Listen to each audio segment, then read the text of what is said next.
Welcome in, everybody, to That Wrestling Show, post-WrestleMania edition. Yeah. For those, we got a lot to cover, so we're just going to jump right into it. Let's get our plugs out of the way. For those of you NESN viewers, I am Mike Wendt from Wicked Bites. You can find me every Saturday morning right here on NESN at 9:30. Liam. I'm Liam Stryker of the New Age Insiders. You can find me every Wednesday night at 8 p.m. on newageinsiders.com and twitch.tv/newageinsiderstv. Good plug. Now, we have a lot to cover. Normally when we do these shows, it's the prediction show. Yes. So we're covering one show. We make some guesses. If we're right, we're right. If we're wrong, you definitely tell us on Twitter. Yep. But now we got a post-show, so we're covering not only WrestleMania, but the fallout after WrestleMania and what's to come. Because, you know, as far be it from WWE to have a big news week. I know, right? So let's jump right into WrestleMania, because you were there live. I was there. I was there for all week. I was there all weekend. I went to WrestleCon on Friday. Yep. I was Bill Goldberg's guest. See, I thought you were going to build to that one, because that's like the coolest thing ever. You and your co-host, Jason Molotov, were actually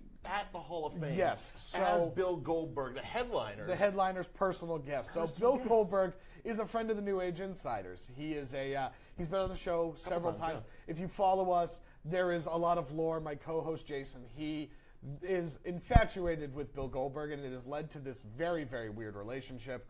And so not weird enough that doesn't get you, right. Hall of Fame tickets. So we get a text message early Friday morning saying, "Hey, my brother can't make it. Do you want to come?" Bill Goldberg's brother. Bill Goldberg's brother could not make it. Okay. So Bill Goldberg was... So Bill Goldberg actually texted you saying, "My brother can't make it." It wasn't like his people got in touch with your people, who was me. He contacted us directly. Okay. We had a recent interview with him. If you go to our YouTube page on New Age Insiders, we recently sat down with Bill Goldberg leading up to the Hall of Fame induction. As you do. Just recapping that. And so he, like I said, we have this relationship with him. So he invited us to be his personal guest at the Hall of Fame.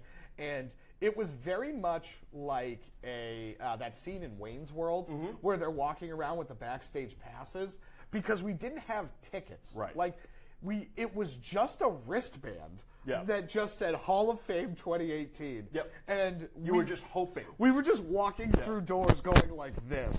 And eventually we found ourselves behind all of, like, that front section in front of the podium, behind all of the active WWE performers. You know what's funny about it? Because I knew what you guys were wearing, and I knew where you were sitting, and the picture that went viral, and I just want to cover this very briefly, because people with sources have said a lot of things that I feel are very untrue. Right. So the picture that went viral was a very empty arena during Bill Goldberg's speech. Right. Now, I knew where you guys were sitting. Jason was right on the edge of his seat. Yeah, right. And it was that whole front row, and then everything behind was empty. I want you, who was there in attendance, to tell us why that section was empty, and was it because, as sources have said, everyone hates Bill Goldberg? Yeah, so that's untrue. That's untrue. So the section that I was sitting in was the section of all of the family and friends. Yes. So Bill Goldberg's family and friends were in the first row. That's why we were in front of that section. Because it was the headliner. Right, because it was the headliner. Behind us was the family and friends of Bubba Ray Dudley. Behind that was Devon Dudley. And then it goes back and back and back. Gotcha. So as people got up and made their Hall of Fame induction speeches. The people getting inducted into the Hall of Fame, the Jeff Jarretts, the Dudley Boys, the Ivories, as they were getting up and doing their speeches, let me guess, instead of hanging out for the rest of the show, their family went and hung out with them. Correct. Gotcha. That is exactly what happened. WWE came in, ushered the family out, and they went and hung out with... And it was just kind of a progressive thing where it's like, okay, well, the Dudleys are done, the Dudley family goes out. Ivory's done, Ivory's family and friends go out. Right. The Jarretts are done. You're not expecting Jerry Jarrett to hang out for Goldberg. He's going to go in the back with his kid. So at the end of the night, when the picture that went viral was taken, it was simply Goldberg's friends and family in that section. Correct. That's why the section was empty. Correct. That's why that section was empty. It was not... It was because they were going to see their family and friends. And we ended up walking backstage with everybody else after the show. I mean, it's one of those things. You're going to go as far until they tell you to stop. Yeah, right. Exactly. And I'm glad from a first-hand account that we can dispel all the rumors, the rumors, innuendo, all the BS stories. Yep. Firsthand, that's what happened. That okay, is he what was happened. there. Okay, now let's get into the show of shows, the granddaddy of them all, WrestleMania, because wow, it was a loaded card. That entire weekend was fantastic because that was the first time I'd ever actually physically gone to the Hall of Fame, and I had a great time. I do want to touch on TakeOver very, very quickly because that might have been the best wrestling show I've ever been to. Sure. Starting with another friend of the New Age Insiders, Todd Warbeard Hansen, making his NXT debut. We didn't know it was coming. He's a friend of the show. Yep. He's a great guy. He's awesome. And him and his tag team partner, Raymond Rowe, debuted as the War Raiders. On the TV taping before. And then another friend of the show, Tommaso Ciampa, main evented. In one of probably the greatest in-ring wrestling storytelling matches ever. It was fantastic. Everything down to, and if you don't watch NXT, you should watch this takeover from top to bottom. It was absolutely fantastic. The crowning of a new champion in the North American Championship in a ladder match that was a spot fest and exciting and amazing, to a women's match. I can't count how many times I said Adam Cole, baby, all night long. Right. There was twists, there was turns. It was fantastic. I highly watch it. And then capped off by the little things that Tommaso understands about wrestling. In-ring psychology, man. He did not come out to music. Nope. Because everybody was booing him so hard. Oh, they weren't just booing him. They were saying things we can't say here on NESN. Correct. And a bunch of potty mouths there in Nolans. Yes, and it was fantastic. It was. Watching that match unfold, and it was built perfectly. The false finishes hit hard, and everybody played along. And then ultimately we end up getting to WrestleMania, which is an all-time WrestleMania. It really was, and everybody comes out of it saying it was a long show. It was a long show. I was there. But I believe in this day and age, in 2018, we have to accept the fact that shows like WrestleMania are going to be long. Right. We have to accept the fact, another complaint, the Hall of Fame was long. We have to know that it's live. They're going to let them go until they're done talking. Right. And sometimes you get 2 hours of Mr. T's mama. It just happens. Yeah. Or Hillbilly Jim just naming towns in Kentucky. God love him. You know, he's been in the business for 40 years. Let him run. But you have to accept that. Just like WrestleMania. I mean, it wasn't a secret. Like, we even posted on that wrestling show's Facebook page, it's going to be a 7-hour show. Right. It was scheduled on the network as 7 hours. Yes. 2-hour pre-show starting at 5. It wasn't ending till midnight. Yeah. This was going to be a 7-hour show, excuse me. And they kicked things off with the Andre the Giant Memorial Battle Royal. Yeah. It was fine. It was fun. But what I took away from it was two things. First of all, God love our boy Mojo. I know. He made me pop right away when all of a sudden Zack Ryder's doing something and out of nowhere, off screen, he just levels him into the third row. Yeah. I'm like, great. God bless him. Mojo Mania is still running wild. At the Hall of Fame, he was wearing the most mint green suit. Made out of Zubaz pants. Yes. I mean, head to toe Zubaz. You may think you're cool, but you're not as cool as Mojo wearing head to toe Zubaz pants and suit. Yes. But the winner of the Andre Memorial Battle Royal, Woken Matt Hardy, that sends us into the next story of the Woken universe. Having Bray Wyatt just appear was expected. We expected him to appear and show up. I thought he was going to be in the match. I think there was a little bit of confusion, at least especially on the crowd's part, where it's like, is Bray Wyatt in this match? Well, and you know what? It wasn't just the crowd, because the person ringing the bell, I think, was a little confused as well, because all of a sudden, Matt Hardy knocks Baron Corbin out. Right. And him and Bray are standing there, and there's no music, there's no bell, and it's like a weird, awkward, pregnant pause type of thing. Yeah. Where all of a sudden his music plays, the bell rings, like, oh, cool, he's actually not in the match. Because I was confused too. It's like, is he pulling like a George Steele? Has he just been outside the ring the whole time? Yeah, right. It's a WrestleMania 4 reference, kids. Go watch it. On the network. On the network, $9.99. But I enjoyed it. It pushes that story forward. It gives them something to do. What they did on Raw, which we'll get to in a little bit, was fantastic with Jeff and the whole deal. Yeah. But we're moving right along. We're going to blow right through this because, like I said, we have a lot to cover. Naomi wins the WrestleMania Women's Battle Royal, the inaugural WrestleMania Women's Battle Royal. To me, and I've been a big proponent of women's wrestling. I love what they've been doing with the women over the last few years. This was a letdown. It was almost as anticlimactic as the trophy. Yeah. Having the end be Sasha, Bayley, looks like they're gonna, square off, and Bayley ends up screwing over Sasha. Yep. That should have been the end. Right. Having Naomi come in to then win was lame. Yeah. It was very lame. It was anticlimactic, especially being there because again, everybody we didn't see Naomi. We didn't know that she was outside the ring, and we just forgot about her. So she was doing the George Steele. So she was doing the George Steele. Gotcha. And so then when Bayley throws Sasha over, everybody lost their minds. Right. Because they were so excited for that result. Right. And then Naomi came in and it was like, that's it is what it's one of those things. They went for it. Yeah. Again, we're on the pre-show. We're match 2 of I think 14. Yeah.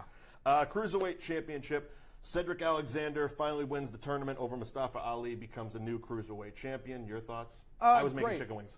Great. It was fine. Cedric Alexander, definitely a stalwart of the Cruiserweight division. They've tried to revamp that entire division. So capping off this tournament, I thought it was a great moment. I thought it was a great match. It was. I also loved Mustafa Ali's Cyberpunk Sub-Zero. He was that was loved it. Absolutely. That part I did see because I was heading to the kitchen. Yeah, right. A lot of flips. Yeah, a lot of flips. There you go. A lot of flips. On to the main show. We kick it off with the Intercontinental Championship triple threat. Finn Balor, Seth Rollins versus The Miz, and Seth Rollins goes over. He is the new Intercontinental Champion. And a Grand Slam champion. He finally caps off. All 3 members of the Shield are now officially Grand Slam champions. You're right.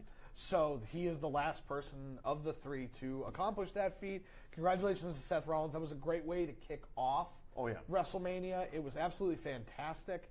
The match was great. All 3 of these combatants are awesome. So having Seth Rollins come in and win, it was a great moment, great way to get the fans invested. And what I like about coming up to the next match, I feel the theme of this WrestleMania is we're going to prove that, yes, anything can happen. Right. And we're still in the business of making people think and making people surprised. Right. Because the next match was for the SmackDown Women's Championship. Charlotte Flair defeated Asuka. That match was fantastic. It was, for me, match of the night, moment of the night, from the start to finish, from Charlotte's entrance to the end of the match. That was the one for me. I kept going back to it throughout the night, like, wow, that was really great. We're gonna get to the other combatant later on this card, but a few years ago, Charlotte Flair said that she wants to headline a WrestleMania, and I, much like a lot of people, said that's cute, but I don't think it's ever going to happen. Right. This match, adorable. This match proved that I'm wrong and she is right. Also because, again, we'll get to the other combatant later on in the show.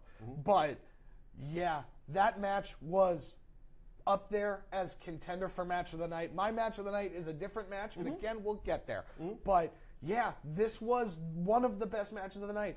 It was. And for me, it was the first moment of what we're going to find to be a few that really surprised me, because I think everybody went into it with, okay, Asuka's going to get the title and the streak and all the whole deal. Nope. Streak is over. The story that WWE is telling is that Charlotte is the greatest women's wrestler ever. Of all time. Of all time. Next year, the Charlotte Memorial Battle Royal. Sure. Sure. She'll be in it, and she'll have to win her own Battle Royal. I think having Asuka also lose is the right call. It had to happen. Because now Asuka can lose, and it had run its course. Sure.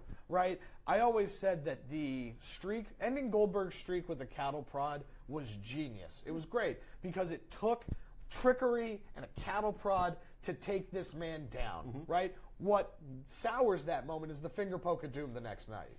If the finger poke of doom doesn't happen, a lot of things happened the next night that kind of didn't help it, and part of it was a window getting smashed in and tendons being cut, and then the finger poke of doom looks terrible. Right. So because all of that happened, it doesn't look great. But so having Asuka win, it was time for her to lose. So you're saying in 20 years they've learned? Yeah, I think so. Okay. I think so. There we go. The United States Championship is up next, and we have a new champion here as well. A lot of championships being changed hands tonight. Yeah. Jinder Mahal defeated Randy Orton, Bobby Roode, and Rusev. So everybody goes immediately to the fact that Jinder Mahal won this championship was because of the greatest Royal Rumble in Saudi Arabia. We'll get there, but I don't really think that has And that's wrong. It's wrong. That's wrong. He's Indian. Yeah. And he's not actually even Indian. He's Canadian. He's Canadian. Yeah. So it's like they're very different. And I'm pretty sure Saudi Arabia does not like India. No. So I don't... Hashtag read a book. Right. So... I do think it's a weird call, especially because Rusev was in this match. We'll get to a lot of Rusev a little bit further in the show. I think that it should have been Rusev's night, But it was Rusev Day. Because it was Rusev Day. The thing that I learned about this WrestleMania, and we'll get there to the main event, is we can't hate things when they start. No. This Jinder Mahal title reign has just started. In theory, they have a plan. And if they execute that plan, it might not turn out to be as bad as you think. And that's a tease for the main event of this show. I mean, I was a fan of Jinder's first title run for the first month or so. Right. And then they just didn't do anything with it. It just was wash, it was rinse, repetitive. repeat. Yeah. But give it a try. What the hell? You don't know what's going to happen next week. We got the Superstar Shakeup, which we'll talk about soon as well. Right. But okay, moving on to what was obviously that put a lot of eyes on WrestleMania. This next match, Kurt Angle, Ronda Rousey defeat Triple H and Stephanie McMahon, and probably breakout performer of WrestleMania, Ronda Rousey. I went into this, much like most of us, being very nervous because what we had seen, verbal stuff aside, once the bell rings, you got to perform. And what we've seen even physically has been like, ooh, she might need some work. Right. I know she's one of the best athletes in the world, in the history of the world. But wrestling is different than MMA, and it's choreographed, et cetera, et cetera. And up until this point, it was very robotic what she was doing. But damn it, when she got tagged in and went all after Stephanie, I'm like, I'm in. Yeah. I'm in. In 2 seconds, she sold me. I am in. This was my match of the night. Okay. This was my match of the night because it had the spectacle that you needed it to have for WrestleMania, and it delivered. It did. In a way that I didn't think it could. Having Ronda Rousey step in there and actually deliver as a pro wrestler. As a pro wrestler. It was something that I said on the New Age Insiders pre-show leading up to this, and it's Ronda Rousey is a world-class judo athlete, right? So she knows how to do the throws that you would have to translate into pro wrestling, right? And 90% of combat sports is getting body position to then do the move. Well, of course, if you're going to help me get into position and then help me throw you, then of course I'm going to be great at this. In theory. In theory. Sometimes it doesn't work, but in cases like Brock Lesnar and Kurt Angle, it's worked very well. And the packaging is great. Ask their accountants. Yeah, the packaging is great. She was excellent. And the best part about it is they didn't shy away from her attacking Triple H. Absolutely not. I was worried that they were going to keep, much like a lot of these intergender matches where it's like, we're not going to have a guy punching a woman and we're not going to have a woman punching a guy. Right. Just keep it separate. We're not going to deal with it. We're going to keep it separate. And watching her square up and be like, no, I want you, Triple H, was fantastic. And it was, and even more to that, more to her pro wrestling side of things, the timing. When she rolled through, picked up Triple H, Stephanie was a beat behind. And Stephanie did fantastic in this match. She sold, she did her job, everything was perfect about it. But there was a split second where Stephanie was a beat behind to save Triple H, and Ronda had to basically crouch down, reload Triple H, and he's not a small guy. Right. And just having that thought process, like, all right, she hasn't grabbed him yet, let me just reload. Yeah, that pacing, the calmness of it was just, I mean, she blew me away. Yeah. Ronda Rousey, A+ performance in her first WrestleMania. Yeah. First wrestling match. Yeah, this was my match of the night. Come on. And Ronda Rousey versus Charlotte Flair for a women's title, whether it's Raw or SmackDown, is going to main event next year's WrestleMania. Cannot wait. And her follow-up on Raw was fantastic. Yes. The follow-up she had with Stephanie, perfect, ripped the thing off.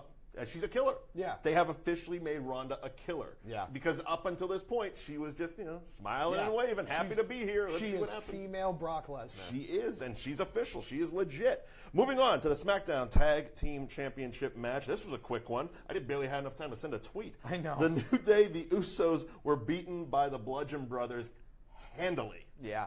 I expected the Bludgeon Brothers to win this match. Sure. So Do you think it was cut for time? You think they were getting to that point like, oof, we still have quite a bit of matches to go. We're going to start moving stuff along? Right. Well, I think that mixed with the fact that we knew the outcome, I think it was to make the Bludgeon Brothers look good. And this was a little bit of a come-down match, right? Hey, we're now going to shift gears into really the meat of this card, right? If you look at it in terms of a play, Ronda Rousey was the first act closer, Yeah. right? And now you hit this intermission a little bit of the Bludgeon Brothers just kind of defeating, let the crowd come down a little bit. Yeah. Or not even come down, because I think that that's a bad way to put that, but have them catch their breath a little bit by watching something a little bit more mindless, because after that it's Undertaker and Cena, the return of Daniel Bryan, AJ Styles and Shinsuke Nakamura, Brock Lesnar and Roman Reigns, and Braun Strowman. They just kind of hit the gas after this one. Right, so you got to kind of shift it into that next gear. So giving the Bludgeon Brothers to kind of give it not like a pee break match, but just something so that we as a collective show. I mean, there had to be one, because they don't book those break matches anymore. Well, because it's not the women anymore. You know? Both women's matches were awesome. Yeah. And so that used to be like, oh, this would have been the spot. It's like if you don't set up your bucket during the pre-show, you're going to miss something. Right. These shows, there's something for everybody. Right. So following up the SmackDown Tag Team Championships, John Cena comes out. yes. Now, I want to know, as a fan, if I buy a front row seat, how much extra do I got to pay to get my entrance music played? I know. You know? I know. We're having a little fun here. Calm yourselves. John Cena comes out, calls out The Undertaker, as he's been doing for weeks, and the winner of WrestleMania, Elias, shows up. Yeah. Perfect. Great heat. Yeah. Great heel move. But yes, eventually we do get the return of The Undertaker, and with a little bit of After Effects magic, he has unretired himself. Yeah. Well, he left his hat and jacket in the ring. Obviously, instead of being a retirement thing, he was just forgetting his clothes behind. Yeah, That's what happened, obviously. This was executed poorly, because if you follow the New Age Insiders, you know how I felt.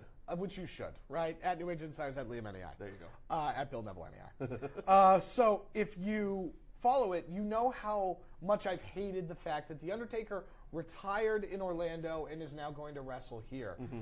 They did 100% or a 180 and retconned the whole thing. And they did it through storytelling. It was great, because John Cena is like leaving dejected. The hat and the coat show up in the ring, and then they strike it with a lightning bolt, which I've never. What did you see live? Because I can tell you what we saw. Okay, I saw a lightning bolt obliterate a jacket and a hat. Okay, because I didn't know if this was like just for the TV audience. Yeah. Because it was like a purple animated lightning bolt that came down. I'm like, okay. I've never I seen. can do that on my phone. I've never seen the Undertaker Wrestle Magic live. Wrestle Magic. That's what I'm going to call it. Fair enough. I've never seen the spooky Wrestle Magic. The Ministry live. of Darkness stuff. Yeah, I get it. And so I always thought like that, where it's just like, there's no way that lightning bolt's real. Right. And nope, that lightning bolt is real. Okay, fair enough. That lightning bolt is real. And so it blows up the jacket and the hat, and The Undertaker unofficially retires, and then comes back out. And I remember turning to Bill and looking at him and go, who unlocked Retro Undertaker? Because that's the type of level of care and attention to detail that I've been looking for. Sure. I know that The Undertaker is an old man. Yeah. Right? But if you're going to trot him out there, dye your hair, have extensions. You know what I mean? He did too. He dyed his goatee black. You know, so it's just like, I understand that you're an old man, but they put that extra effort in there to make it special. And it was worth watching, and it was worth doing. And I want this guy in his 50s to match the poster I have from the 80s. Right, There you go. right. And now, this is what I had hoped. I hoped that this would have been a through line throughout the entire show. And now knowing what I got, I wish that closed WrestleMania. Do you? I do. See, I don't. We'll talk about it. I mean, as far as the match was, it was 4 minutes of The Undertaker's greatest hits. Yep. You know, That's all it needed was to what be. it was. But in my opinion, it was like, and I know this is going to make me sound horrible, especially as an adult, but I can't believe pro wrestling anymore. They said the guy retired. No. How many times? Michael Cole never said he was retired. The fans did. How many times is this guy going to leave it all in the ring? Oh, I know. I'm still done. Like, if this is it. It's still great. It's still fun, but. Yeah. Let's move on. Let's have this be the last Undertaker Because we'll get to it.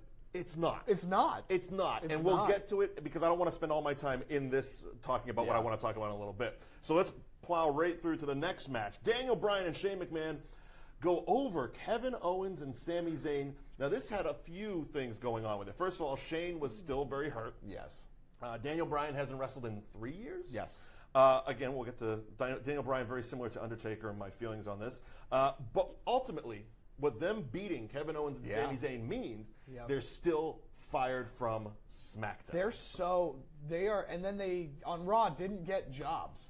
No, but apparently TNA's hiring. Right. Well done, Kurt. Well done. The funniest part about this whole thing is Kevin Steen's Pro Wrestling Tees shop is now reopened as well. So he also changed his Twitter over. Yes. So he is no longer Kevin Owens on Twitter. Nope. He is unverified and Kevin Steen again. Yep. And his Pro Wrestling Tees store is now active as well. Because the El Generico one happened a couple weeks ago. Yes. So the El Generico one happened a couple of weeks ago. For those of you not Googling right now, El Generico, Sami Zayn, same person-ish. Yeah. And so I love it. I absolutely love it. I think it's fantastic. It's old pro wrestling storytelling. They're really leaning into this, and I absolutely love it. It's the Sandman getting blinded and staying home for 6 weeks, you know? Yeah, right. I mean, it's that old school storytelling that I absolutely love. Now, once again, though, and while I'm very happy to see Daniel Bryan back, very happy to see Daniel Bryan wrestling like Daniel Bryan. Right. Again, he made me shed a tear during that WWE 24 thing where he retired and he's like, I'm never going to wrestle again. I can't believe pro wrestling anymore. They gotcha. I'm so What's excited. next, brother? I'm so excited that Daniel Bryan is back. Yeah. WWE now has its top babyface back. Absolutely. And that's very exciting. And again, as we'll get to, he's back as a full-time wrestler. Moving on to the next match of the night, Raw Women's Championship. Nia Jax, new champion, going over Alexa Bliss.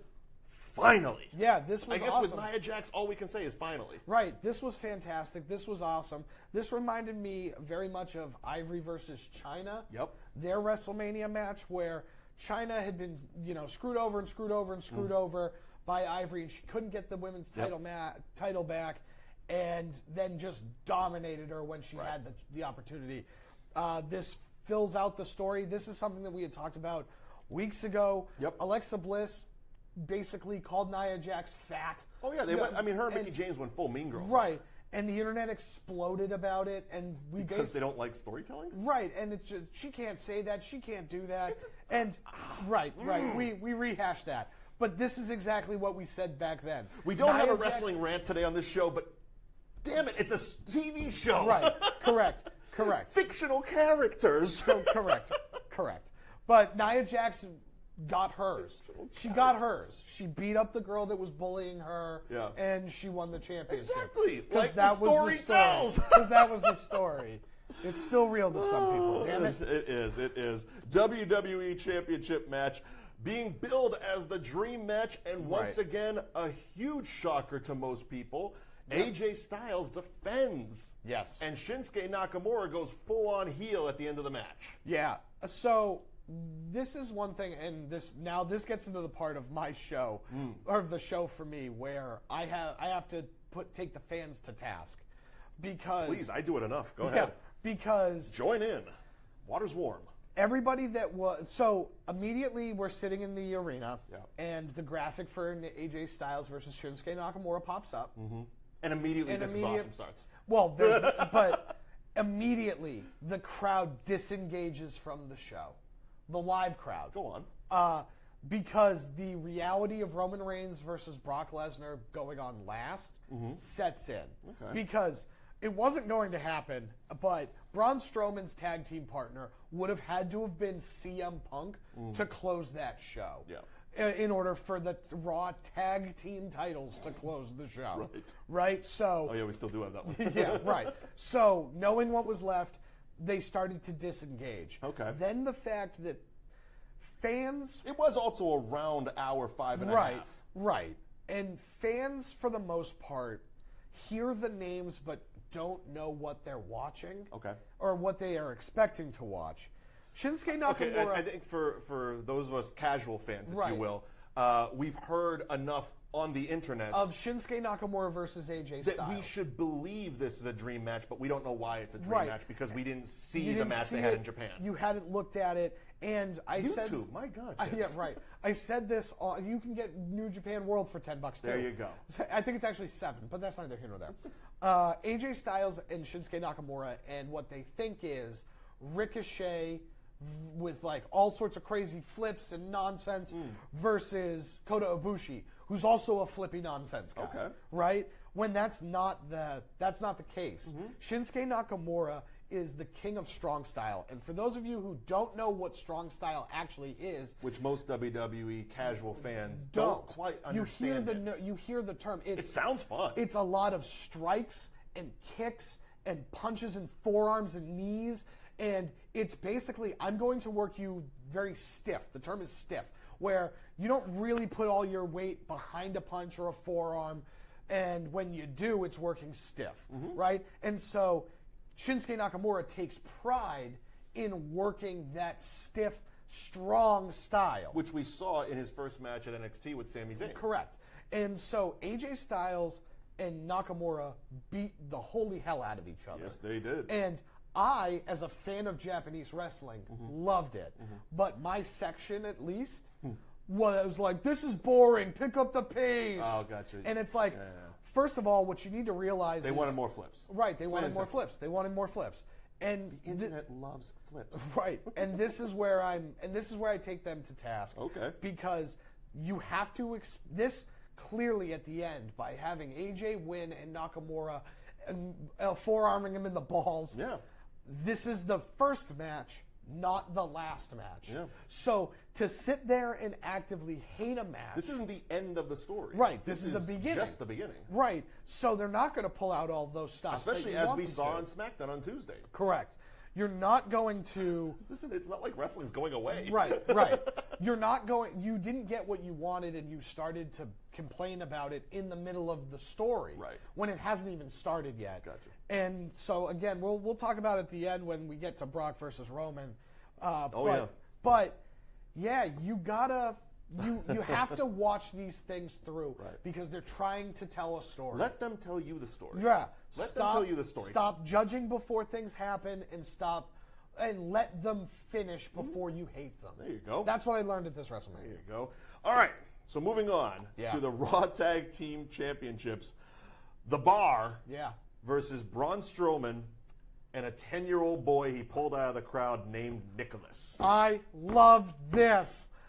I loved it because we all wanted Braun Strowman to win the tag team titles alone. Yes. Right? But basically everybody was saying, no, you need to have a tag team partner. Yes. And so instead of it being like somebody legitimate like Elias or Samoa Joe or something like that, Braun Strowman picked a 10-year-old boy. You're going to stand on the outside of this ring because somebody has to. Yep. I'm going to beat up these two idiots, and we're going to win these titles. And they did. And they did. And it was amazing. And for me, I love the aftermath of Nicholas. Yeah. I love how WWE leaned full in on Nicholas. If you go to their website, you see the ranking of the youngest ever champions. And it's stuff like Randy Orton. Brock Lesnar. Brock Lesnar. No, none of them are going to top it now. Nicholas, 10 years old, Raw Tag Team Champion. It's amazing. It's absolutely amazing. And for me, especially at the point it came in the show, this was the bit of levity that we needed before the last match. Right. Even though, as you said, most people in the crowd, they had already checked out on the last match. For those of us sitting at home, me personally, I was waiting for it. Right. Because I knew what I was going to see in the last match. Right. So I needed that bit of, okay, this was fun. This was an enjoyable experience. I was able to get up and go get my drink and come back and it's still doing a Nicholas thing. Yeah, I liked it. I loved Nicholas. It was a ton of fun. I loved the internet because sometimes the internet is great. And the Wikipedia page? No, you start seeing the WWE 2K19 cover. Oh, wow. And Nicholas is on there. You Click on the Photoshops. I like that. Click on the Photoshops. You see characters like creator wrestlers in WWE 2K18 that are Nicholas. Love it. So kudos to the internet when it's fun stuff like that. When it's fun like that, the internet can be a fun place. Moving on to the main event of WrestleMania, the Universal Championship. Again, Everybody went into it thinking one thing. WWE went a different way, and everyone got upset because they did it. Correct. They don't like it when they're predictable. Yeah. But it's the Last Jedi all over again. It is. You know, It is. you don't deserve nice things. Yeah. Brock Lesnar defends the Universal Championship against Roman Reigns in a brutal, violent main event that, as someone sitting at home, the only thing I was mad about was the crowd. Yeah. Straight up. I The hated- beach balls and the disrespectful crowd, I was like, you know what? The crowd. I'm just going to enjoy this match myself. The crowd made me hate this match. And this is what I've been talking about this entire show. Yep. Right? You need to let the story play out before you hate it. You can hate it retroactively. Do not hate it during, because that crowd had blow up beach ball in case of emergency. Yeah. As soon as that show was going to go south, they were going to break out those beach balls. To WWE's credit, They didn't show them. to their credit, those beach balls didn't come out till this match because everything was worth watching. Sure. And again, to their credit, I had seen on the internet and Twitter and whatnot. Right. Oh, there's beach balls, but There was beach balls. You never really saw them on camera. I hated that. Everybody is hating on Brock Lesnar for being a part-timer. And Okay, this is what I was waiting for. and then proceeds to chant CM Punk. Hi, WWE You fan do your base. thing, then I'll do my thing. WWE fan base, we need to have a talk. Okay? Brock Lesnar may be a part-timer, right? He may not show up all the time. And I, like most of you, do have a little bit of a problem with it in the sense that he doesn't show up for every pay-per-view. But at the end of the day, what was better? The matches that Brock Lesnar had, the 3 or 4, the couple with Braun Strowman, the Fatal 4-Way, or all of everything with Jinder Mahal this summer, right? Ask yourself if... That was a full-time champion. Ask yourself if Jinder deserves Mahal it. was better for being there the entire time than Brock Lesnar showing up and putting on great matches. So, food for thought. Now, as pertains to the CM Punk chant, you cannot sit there and boo Brock Lesnar because he doesn't show up all the time and then chant for a man that outright quit. He quit. He took his ball and he went home. His reasons are his reasons, and that's between him and WWE. But CM Punk quit on the WWE. And the fans. Brock Lesnar did not quit. He's still here. And we found out that he is assigned an extension. So you can't sit here and say that one guy is better than the other when one guy quit on you and the other guy's still here. And of course, and all of this is preceded by, of course, the old, well, I paid my money. You can say whatever you want. But if you're going to pay your money, you're going to chant. You can't defend the fact that you're a jerk. You sound stupid. Plain and simple. And here's my other point, okay? And this goes back to something, this is why I was feeling so much animosity in the Undertaker match. Because everyone will piss and moan about Brock Lesnar and the part-time champion, but you know that when the Undertaker beats AJ Styles for the WWE Championship, you deserve it. Right. Same thing. Yeah. It's the same thing. It doesn't matter how long he's done it or whether he loves the business or hates the business. Same thing today. 2 part-timers. One everyone loves, one everyone hates. But they're all... Yes. So now this goes into my point about hating things before it's over. Yes. Right? Brock Lesnar went in there, and look, I was sitting there getting exponentially angrier as the match progressed because Roman Reigns kept kicking out of F5s. Sure. A move that nobody kicked out of for a year. Nope. Right? One F5 took everybody down. Yep. So having Roman Reigns continuously kick out of these F5s made my blood boil. And because I thought I knew the story. I thought that for a year, this is what we were building to. So you threw your beach ball. So I threw a beach ball. But we were going to build to Roman Reigns taking everything Brock Lesnar had and winning. Yep. And it didn't happen. Right. So you were thinking that they were still going to Superman up. I thought he was going to still Superman up. I thought that this was going to end up playing up because it felt very similar. And again, we've been saying this for a year on this show. Right. That Roman Reigns is the anointed champion at WrestleMania 34. It's destined. It is written. So shall it be done. Correct. Wow, the WWE surprised us. And we're angry about it. And that moment didn't hit because the fan base in that arena was not invested in that match, because they chanted about CM Punk, because they tossed around beach balls. Right. And that's unfortunate. Here's the fun thing about this for me. See, they went to the show, spent hundreds of dollars on a ticket, probably, multiple hundreds, upwards of thousands of dollars for an entire weekend to throw a beach ball. I spent $9.99 and enjoyed the hell out of that night. Yeah. I have since watched that main event back, and this WrestleMania from top to bottom is one of the best WrestleManias ever. Yeah. Ever. And I mean, and I know, and another thing that's been talked about a lot in this main event, and we'll move on to the rest of the things after this, was, of course, the finale, the ending. Right. Here's another thing I love. People want to believe. Right. They want to believe things that just aren't really possible in WWE. Right. They want to believe that Brock went into business for himself and legitimately destroyed Roman Reigns' head. Right. Legitimately went into business. That's what everyone said. The thing. Went into business.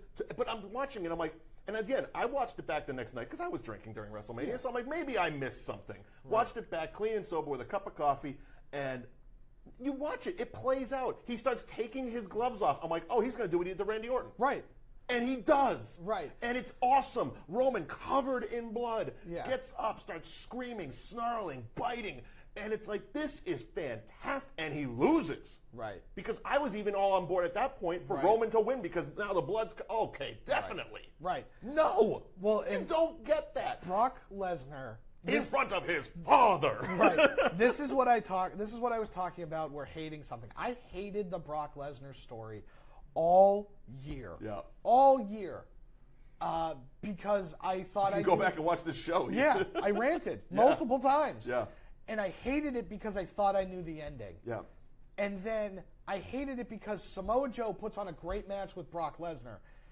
And I thought he didn't have a chance because Roman Reigns was going to win. Sure. The right and it still might be. It still might be Roman Reigns at the greatest We Rumble. still have something to get to. Right? Yeah. It still might be Roman Reigns. But at least till the marker that I put at WrestleMania, Samoa Joe, Braun Strowman, Seth Rollins, all of these people, AJ Styles, had the same chance of beating Brock Lesnar that Roman Reigns did. Sure. And they didn't do it. Nope. And they didn't do it. Nope. And that's why you don't hate things and let the story play out, because they're trying to tell you a story. Look, here's the thing. Another thing I can advise people on: wrestling can aggravate you. Wrestling can make you mad. That's the point of storytelling, is to invoke emotion. It can make you happy. It can make you sad. Right. It can make you angry. But as long as the end result is, well, didn't see that coming, I'm Right. okay with it. Yeah, I didn't see that coming. I didn't see that coming, and they entertained me. And now... Not just WrestleMania. WrestleMania was 7 hours. They entertained me for a weekend. Right. For $10. Yes, they did. For $10. For more than $10 for you, but now Brock Lesnar is in the place that I actually wanted him to be. He's a legit killer and a legit champion. Right. But now Brock Lesnar can drop this belt at any time. Anytime he can lose. I mean, I think he's going to keep it for 2 more months just to get somebody off the record books, but that's just my opinion. Yeah, right. Which, and it's CM Punk. But even though technically it's a separate belt, it's a different belt. I know. It's a different belt. I know that. But he will be the longest reigning active champion, modern day champion or whatever. Yeah. So someday he'll get Bruno's 8-year streak done. Oh, God. All right, so that was WrestleMania. Moving on, because we got to plow through the rest of this real quick, because Raw and SmackDown after WrestleMania was full of returns, full of debuts, and we have the Superstar Shakeup official next week. 2 days, Monday and Tuesday, Raw and SmackDown. They are going to just shake up the deck. But let's see who we have to play with that we didn't know we were going to have. All right, on Raw, right off the bat, Ember Moon shows up. Yep. I couldn't have been happier. Yes. I have loved every part of Ember Moon on NXT. Yes. I cannot wait to see what she does. No Way Jose, Adam Rose 2.0. Yeah. The Rosebuds needed something to earn a Yeah. paycheck with. Returning Jeff Hardy. Yeah. And a great segment between Woke and Matt, Bray Wyatt, and Brother Nero. Yeah. Hilarious, funny, also tells a little bit more of a story. There we Right. go. God forbid. Bobby Lashley shows up. Yeah. I think he's destined to go with Brock. I think we all believe that. See, I think you keep him, you move him over to SmackDown. Okay. Because then you have 2 Brock Lesnars. Sure. But down the road, eventually yes. these shows are going to collide, as Correct, you say. correct. Authors of Pain show up and apparently ditch Paul Ellering. Yeah, that to me was very indicative of this guy's very old and doesn't want to He travel. doesn't want to travel. That's what I said. I'm like, he probably has his place in Florida, and Right. he's nice with Yeah. Full Sail University. Yeah, but he I'll doesn't come want to travel. Florida for these tapings. I'm not traveling That's around the country. I thought the same exact That's what thing. that said to me. Which, look, I think the Authors of Pain will be fine on their own. Sure. But I do think that they miss a little something without Paul Ellering. I think anybody would miss something without Paul Ellering. But it is what it is. And finally returning on to Raw was Samoa Joe. It looks Yep. like he's going to be programmed with Roman Reigns again. Yeah. I'm okay with that. Yeah. They put on good matches. They do. Samoa Joe's awesome. And then we moved over to SmackDown. Paige, while she retired on Raw Yes. officially, made her in-ring retirement. Now, again, after this entire show, I don't believe her, but but she showed up on SmackDown to open the show, and I couldn't be happier because there was a lot of speculation with Daniel Bryan going as an active full-time wrestler who was going to take his place as the SmackDown GM. There was talks of Jeff Jarrett, Yep. talks of Hulk Hogan, talks of, this, that, and the other thing. Maybe Mike Tyson comes back. I don't know. Paige is a great, great choice. Yes. She can talk her ass off, and she is great at entertaining. I absolutely love the fact they're using Paige in this. Yeah, I'm 100% on board for all of the exact reasons you just said. This was our Patreon show this week. Oh, we very talked cool. about GM Paige. Money. So you can head on over to NewAgeInsiders.com and find our Patreon. The Iconics, Billy Kay, Peyton Royce showed up, basically ran down Charlotte, Yep. beat her down, and then finally Carmella cashes in. Carmella cashes in and becomes the new women's championship, and all I could do was yell at Mike Chioda, cash in! Right. He sat there like someone opened up the Ark of the Covenant. Yeah, he's like, And "What's He happening?" didn't know what was happening. It's like, dude, you are the oldest referee on this staff. Get How it do you- together. yeah, how do Get you it not together know? and cash it in. I mean, I remember back when stuff like Edge cashed in. It was like, here's the thing, boom, pin him, done. Now it's like, are you okay? Let's set him up. Let's make an announcement. No, that's not how this works. Yeah, This right. is supposed to be sneaky and cheap. Yeah, right. This is the biggest heel heat thing they have. Yeah. Use it. I think that Charlotte's going to be making her way over to Raw so that we can keep the two of them, And get Ronda and Charlotte. at WrestleMania. Coming up, April 27th, it's going to be live on the WWE Network. It's a Friday afternoon. Pre-show starts at 11. Main show starts at noon Eastern Yes. Time. The greatest Royal Rumble live from King Abdullah International Stadium in Jeddah, Saudi Arabia. And yes, live on the WWE Network. And we have quite a few matches already. It's going to be a 50-man Royal Rumble match, which I'm looking forward to just because I'm a fan of the Royal Rumble, and here's more guys. Yeah. 20 of the 50, now 19 of the 50 have been announced, including some names like Daniel Bryan, Kurt Angle. We're going to see, of course, Braun Strowman, Goldust, the whole New Day, Shelton Benjamin, our boy Mojo's going to be in it. Chris Jericho was announced as being in the 50-man Royal Rumble. However, it was also announced that there would be a casket match. The Undertaker versus Rusev got changed yesterday. It did. Yesterday. Boop, boop, boop, boop. Breaking news. Yeah. Rusev Day is canceled in Saudi Arabia, and Chris Jericho is now taking on The Undertaker in a casket match. Rusev kind of broke up with WWE on Twitter all across the board. Yeah. Changed his profile, took his name off of it, unfollowed everybody, and basically did a life is life, one of those melodramatic types of tweets. Yeah. I'm not speculating anything. Right. This could just be Rusev because he's kind of a drama queen on Twitter. Right. Despite his partner being the drama queen on Twitter. Yeah, right. So we're going to get Jericho Undertaker. Should be a decent match. Should be about 3.5, 4 minutes. Right. Right. But we also have a number of other matches for the Greatest Royal Rumble. Again, taking place Friday. Is that next Friday? It is next Friday. Next Friday, the 27th at noon on the WWE Network. 2 weeks. 2 weeks. There we go. So Roman Reigns, Brock Lesnar, the rematch in a steel cage for the Universal title. Of course, speculation being what it is, we have to do our due diligence and report. Most people are saying that this is happening because Roman Reigns would get a more positive reaction in Saudi Arabia than he would At WrestleMania. But what's funny about it was neither one of them was going to get a positive reaction at WrestleMania. Right. It doesn't matter who wins. So I don't know what's going to happen. I'm going to enjoy these two beating the hell out of each other again in a cage this time. Very true. Ladder match for the IC title: Miz, Rollins, Balor, and Samoa Joe. I'm on board from top to bottom with this show. I'm just on board with everything. Look, they're bringing everybody that's on their roster. Oh yeah. To this thing, Except women.